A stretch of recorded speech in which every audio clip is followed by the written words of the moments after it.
For those of you who don't know, I'm Maggie, and this video is such a long time coming. It's been almost 2 years. It's been like a year and a half-ish between when we actually first bought a house and now. When everything was super fresh, I even mentioned in a couple of videos like, hey, we moved. I can't even talk about our home buying process because truly it was so awful. And I'm here to reassure you that if you are a first-time home buyer, some of the experiences I'm going to share today are not normal. So please don't expect to go through the exact same things that we did. But because we had such an atypical home buying experience, I didn't want to keep what we learned under lock and key because I feel like a lot of other young home buyers out there could really use this advice. These are not common recommendations in the home buying experience, and that's why I thought this video would be valuable in general. I'm going to weave in tips with our story so that you kind of understand the why. But first I want to set the stage. We bought a house in Texas. Every state has different policies and rules and processes, so please understand that I'm only speaking from my experience in Texas. We also bought a single family home. We did not buy a townhouse. We did not buy a condominium. We bought a standalone house on its own property with its own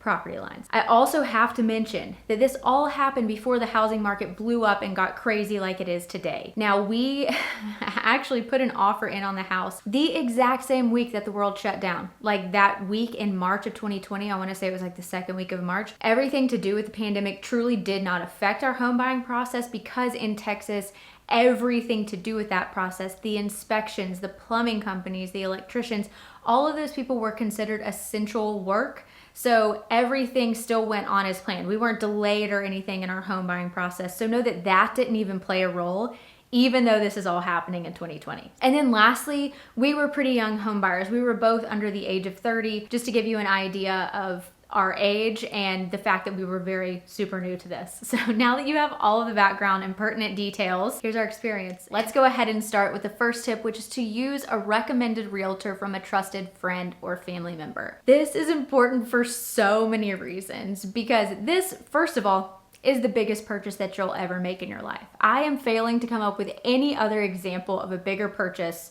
that you may make. So since this means so much and is such a huge decision and involves a lot of money, you definitely want to be working with somebody who knows their stuff. So you want somebody with experience, and that can come in many different forms. Experience in the area that you're buying, experience in the real estate game in general, great knowledge of things that you should look for. You want somebody that's pointing out the little things that you don't notice when you're looking at a house. So experience is huge. You also want somebody that you click with because legitimately from the time that you start to the time that you like sign the papers on the house, you're gonna talk to that person almost every single day. So definitely pick somebody who meshes with your personality, who's easy to get a hold of, who's accommodating, who's kind. And the last major thing you wanna look for in a realtor, if you're choosing to use one, is a keen eye, like very good attention to detail, because every single piece of paper, and there is a lot in the home buying process, will go through your realtor, from the seller, and then on to you. So it is this annoying middleman process, and I say annoying because I feel like we ended up catching so many mistakes that she made that it was annoying, but oftentimes it's a great thing if you have a really good realtor because they can catch the mistakes before you see them.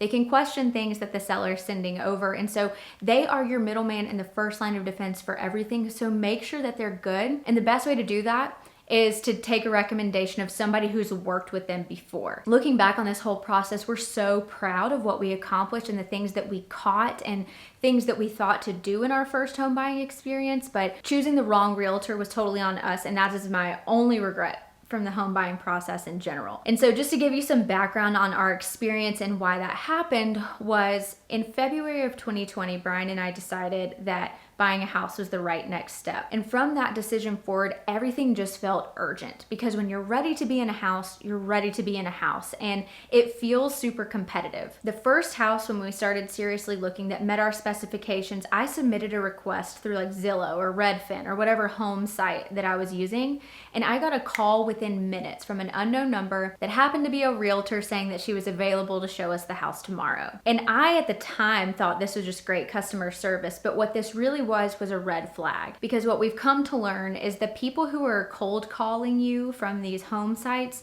either don't have many clients that they're working on at the time or are of lesser experience and don't have as many people recommending them. So definitely go with somebody who who is recommended from a trusted friend or family member. The second tip that I have is to pay for an inspection twice. Once you find the house that you want to make an offer on, you do so, and then you have to wait for the seller to accept that offer or decline the offer. And if they accept the offer, then you go into what's called the option period. And during that time, that's when you do some extra checks on the house to be sure that what the seller told you was going on with the house and what it appeared to be was actually right, and that everything is in safe and working order. So typically you pay for what's called an independent inspection, which just means that you go out and find an inspection company, or your realtor helps you find them. And then you pay them to come out. It's like a couple $100s, and they look at every nook and cranny of the house to be sure that it's right. If nothing super major comes back from those inspection findings and you do want to move forward with the house, there is a process where any bad findings, like there was some corrosion on this pipe that I would like for them to fix, and the fan in the guest bedroom is broken, you can compile a list of these asks, send them back to the seller and say, hey, we want to move forward, but we'd really like you to fix these things. In this stage, you throw it all on there. It does not matter how trivial it is. A majority of the time, that seller is not going to fix absolutely everything on your list, but they usually fix a healthy amount. In our case, they actually agreed to 100% of the fixes, which was awesome and is pretty rare, I'll be honest. Come to find, they were not the most trustworthy sellers. We sent our list, they agreed to all of it, and as we were going back to the house to do different walkthroughs and to check on individual things, we noticed that it was getting closer and closer and closer to the date when we were supposed to close on the house, and most of the list had not been completed. Nobody had been out there. So we were chasing down the sellers. We knew it was going to be done in a rushed way, and so we chose to hire that same independent inspection company to come back a second time with our request list and check to make sure everything was done. There were some things that did not get done, and we were actually issued like a gift card from the sellers to make up for the cost of things that they didn't get to, but that was absolutely ridiculous. We still to this day have not gotten that gift card, so definitely don't accept things like that. That was another mistake that we made, but if you are a super trusting person, great. That's on you. But we learned from this process, do not trust people that you don't know. And we were buying from a third party, so a company that had flipped this house. So we didn't ever really see them or meet them. We had no reason to trust them. So hiring that second inspection allowed us to catch a ton of things that we would have had to go back and fix at our expense. All right, so this next recommendation is only going to apply, again, if you're buying a freestanding, like single family home. So I mentioned that you get a ton of paperwork when you're going through the home buying process. And one of those things is a seller's disclosure. And what that is in Texas, at least, is a big checklist of things that the house contains. So like, does it have a fireplace? Check. Does it have a garage? Check. Has it had previous foundation repair? Yes or no? You have to fill out all of the information about the background of the house. If that box is ticked yes, that they have had foundation repairs in the past, you need to ask for that paperwork. So we were given all of the information about the original foundation, what it looked like after the repairs, and we were given the warranty for the foundation repairs that had been made. So the first thing that we did was we called the company that made the foundation repairs to confirm that the paperwork was legit. When we were talking to them and we said, great, these repairs have been made, we were also given a warranty. Is this warranty still in effect? And they confirmed that for us too. So highly recommend doing those little things, but the big thing that I want to recommend is to go ahead and hire a structural engineer. So very similar to the independent inspector, hire an engineer to come out and look at the foundation work that was done. Because if that person hired a really bad company to do your foundation work and it's already in a state of disrepair, foundation fixes can cost up to 10 grand in some instances. And so you do not want to be strapped with a bill for foundation work the day that you sign the papers. Hiring that structural engineer gave us a ton of peace of mind. Knowing that our warranty was truly valid was also really comforting. So I would recommend that if you notice that your foundation has been repaired in the past, or if you're noticing big cracks, because that can be really indicative of foundation issues. Oh boy. Okay, this is where the story gets juicy, and that's recommendation number 4. Get a hydrostatic plumbing test done on your plumbing system. So I bet you're wondering, what the heck is a hydrostatic plumbing test? And this is basically just a way that a plumber can check to see if your plumbing system is actually functioning really well. So what happens is you hire a plumber, they fill up your pipes to max capacity, and they hold that pressure for like 60 minutes or 30 minutes or something like that. And they measure the water pressure, and if the water pressure dips, that means you likely have a leak in it, because obviously the water is escaping somewhere. If the water pressure does not move and it holds the sustained pressure for the entire duration of the test, then your test passes and you're good to go. Honestly, we are so scarred that we will probably do this no matter the house that we buy. But just a fun fact for you here, in 1980, that is when home builders officially stopped using cast iron piping for the plumbing systems. So if you are a young home buyer and you're also looking at kind of older houses like we were, our house was built in 72, be aware that you likely have cast iron plumbing. And in that case, that means that over time, that plumbing is not as flexible as PVC pipe. So you can often get a lot of leaks and cracks and all sorts of other things going on in your pipes. So we knew that our house, it still had the original cast iron plumbing. So we had told the sellers and our realtor that we planned to do a hydrostatic plumbing test on the house. And the seller said, oh, we actually had one done. We'll send you the papers if it matters at all, just so that you have it. Those papers went from the seller to the realtor to us. When I was reading all of the documents thoroughly, I noticed that the test said that it passed, and right next to the word pass was a handwritten note by the plumber that said line wouldn't fill. I just described to you what a hydrostatic test is, and that's when you fill up the pipes all the way and hold the pressure. If they couldn't even get the line to fill, then there were leaks and cracks and issues in more places than one if they couldn't even fill up your plumbing line. So I sent it back to our realtor and basically was like, try again. You need to go back to them and ask them why it passed, but they couldn't fill up the line. And she was like, oh my gosh, I'm so sorry, I missed it. And I was like, yeah, okay, whatever. So she comes back and was like, oh, the seller sent the wrong documents. Here's the right one. And it now said fail with the exact same handwritten note. Somebody faked the paperwork. Long story short, had I not read that original document, we would have been out $10,000 on an entirely broken plumbing system from the day that we signed the papers. So definitely get a hydrostatic test done if your pipes are old, because you never know, and also make it independent, just like your inspection.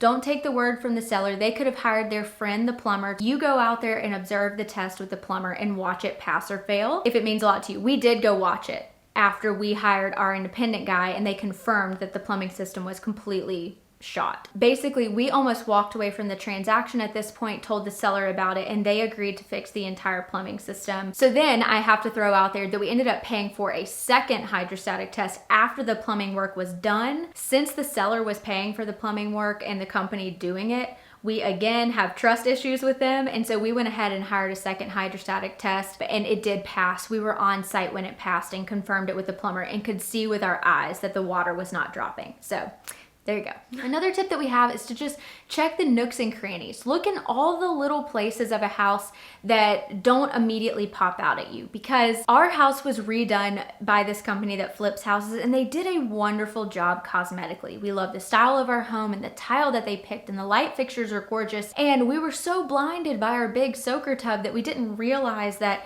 there was a lot of grout kind of all over the tiles that we're not really ever going to be able to get off. And we don't think that our grout was 100% sealed properly. Again, these are minor things that wouldn't deter people from buying a house in general. There's just the little things that when you're sitting on the toilet just staring into oblivion that you notice and you're like, what?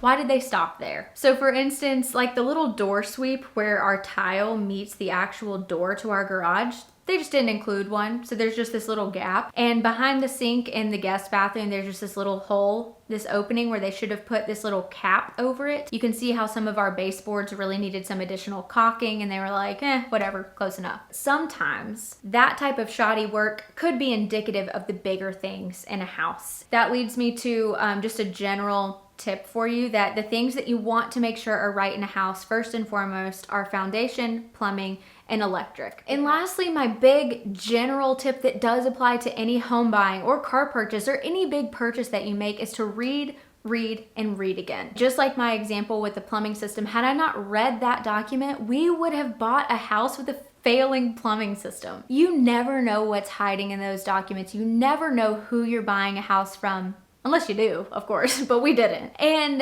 it's just prudent to really read and understand what you're buying. It's just part of it. I will say, I was an auditor for 2 years before I moved into my current job, and I really didn't love auditing. But I am so grateful for that experience, and I swear that the reason I went to school for accounting and went into auditing was to prepare me for this home buying experience, because you learn so much in that profession about being professionally skeptical and like trusting the people that you're working with, but just verifying everything that they say just to be sure it's right. And I feel like that practice, and Brian and I had the same job at a certain point, like we were both in it, that's how we met. And so the fact that we both had that experience and that knowledge and that understanding helped tremendously. So if you are unsure and you have never dealt with contracts or something, call your parents if they're available. Call a close friend. Call another auditor or accountant or somebody in your life that does deal with that boring stuff on a daily basis so that they can kind of help you through it. And just read absolutely everything. I told you these were kind of unconventional tips, and again, this was all based on a very weird home buying experience, but I feel like talking about the lesser known situations can only help you, right? Like just in the event that you go through something as crazy as we did. And some of these things, like we will always hire that second inspection and we will always do the hydrostatic plumbing test. Sure, it was born out of this super crazy situation, but those are just a couple $100s today that can save you thousands later. So I hope that this was kind of a unique list of things. And if you like this video, then like it. Stick around, subscribe, join the community, and I'll see you in my next one. Bye.